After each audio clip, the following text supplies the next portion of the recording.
The crappiest thing was getting up early after I've been drinking a whole lot every night.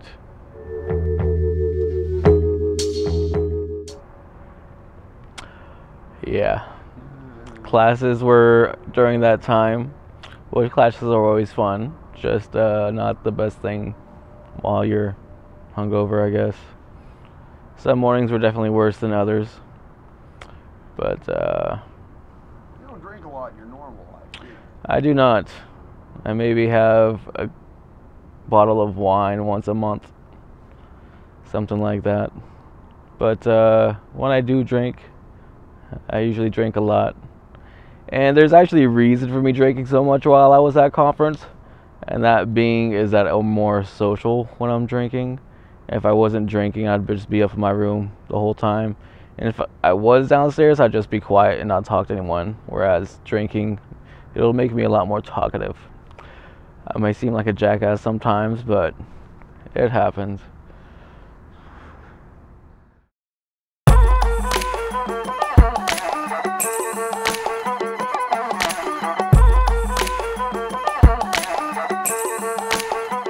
So basically what a Kavadi is kind of a cage-like contraption. You have a belt around your waist that's holding up this, like I said, kind of a contraption that has perforated metal that's going from your front to your back and from side to side as well. Spears are then inserted into you, and you get up and dance, spin around, whatever you want to do. And as you move, the spear tips are going deeper and deeper into you, and creates quite an interesting sensation. I've done it once myself and had some fun. But the reason why I was doing this was I'm in the performance art troupe called Core. It's based out of LA right now. They used to have a chapter in Houston when I was there as well. When I left Houston, they were still there. Now it's gone though. But I left being a performer and the head piercer, and I was asked to be a part of this show. So, and this is our 10-year anniversary show as well, so it's kind of a big deal.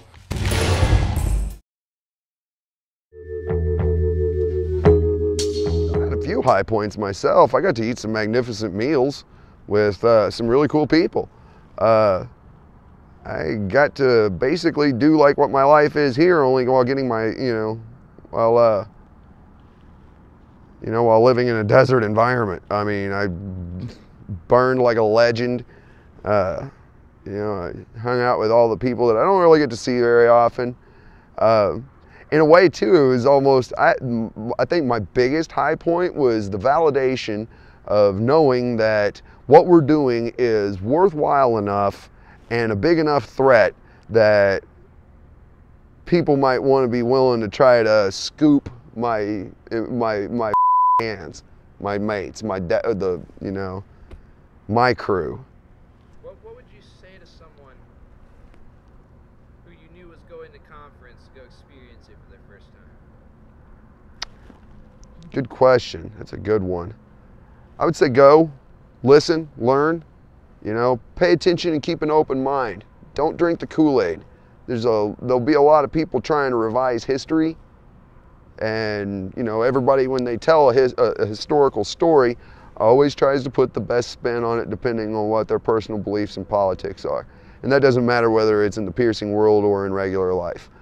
Always go into stuff with an open mind. I mean, and try to rise above it. Try not to get sucked into it, you know. I mean, go, learn, network, get educated, strive to do better, you know, support your good manufacturers, support the other good piercers, and, you know, talk with each other, you know, talk a bunch, and don't just talk, listen, you know, listen to what people are saying, and take it to heart too. If they talk like, if it walks like a duck and talks like a duck, it's probably a duck.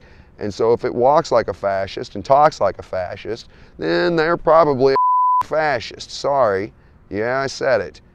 You know, I'm sorry. It's judge people on their actions. And I always say this too, judge this industry the same way you would the oil industry or weapons manufacturing or international politics. Ask yourself if what they're doing would be okay if it was an oil company.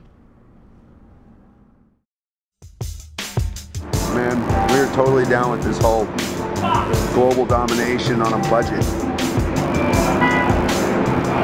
It's entourage on the cheap, baby.